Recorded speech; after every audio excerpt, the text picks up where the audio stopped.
Hi my families, என்னோட ஸ்டைலில் chicken பொரிக்கிறது எப்படின்னு பார்க்கலாமா? கொஞ்சமாக மஞ்சள் தூள், இஞ்சி பூண்டு பேஸ்ட்டு, ஒரு முட்டை, காஷ்மீரி சில்லி, கூடவே மிளகாத்தூள், பெப்பர் தூள், அரிசி மாவு கொஞ்சம், கூடவே கார்ன்ஃப்ளவர் மாவு, கருவேப்பிலை, மல்லி இலை, கொஞ்சமாக கரம் மசாலா எடுத்துருக்கிறேன், ஒரு லெமன் எடுத்திருக்கேன், ஒரு 4-5 பச்சை மிளகாய் எடுத்து நறுக்கி வச்சுருக்கேன். சரியா? ஃப்ளேவர் ரொம்ப நல்லாயிருக்கும். இந்த பச்சை மிளகாய், மல்லி இலைலாம் போட்டு பொரிக்கும்போது ஃபஸ்ட்டு இதில் எடுத்து வச்ச மசாலாக்கள் எல்லாமே இந்த கழுவி வச்ச சிக்கன் கூட எடுத்து போட்டுக்கலாம். முட்டை போட்டு பண்ணும்போது ரொம்ப டேஸ்ட்டாக இருக்கும். உங்களுக்கு பிடிக்குமா என்னன்னு தெரில, ரொம்ப மொறு மொறுன்னு டேஸ்ட்டாக இருக்கும். கூடவே அரிசி மாவும் நம்ம சேர்க்குறனால ரொம்ப நல்லாயிருக்கும். ஒரு சிலர் இது கூட தயிர் ஆட் பண்ணுவாங்க. நான் இதுவரை தயிர் ஆட் பண்ணி நான் பண்ணது கிடையாது. எல்லா மசாலாவும் இது கூட போட்டு அப்படியே நல்லா என்ன செய்யணும், புரட்டி வச்சுக்கணும். தண்ணி எதுவுமே சேர்க்க வேண்டாம். அந்த சிக்கனில் இருக்கிற தண்ணியிலே சூப்பராக என்ன செஞ்சிடும், வந்துடும். முக்கியமாக அரிசி மாவு போடுங்க, நல்லா மொறு மொறுன்னு வரும். சரியா?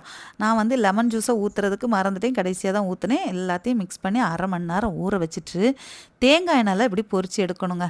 தேங்காய் எண்ணெயில் பொரிக்கும் போது அந்த வாசனை கம கமன்னு வரும். ரொம்ப டேஸ்ட்டாக இருக்கும். ட்ரை பண்ணி பாருங்கள், ரொம்ப நல்லாயிருக்கும். சரியா? ட்ரை பண்ணி பார்த்துட்டு மறக்காமல் கமெண்ட் பண்ணுங்கள். வீடியோ பிடிச்சிருந்தாலே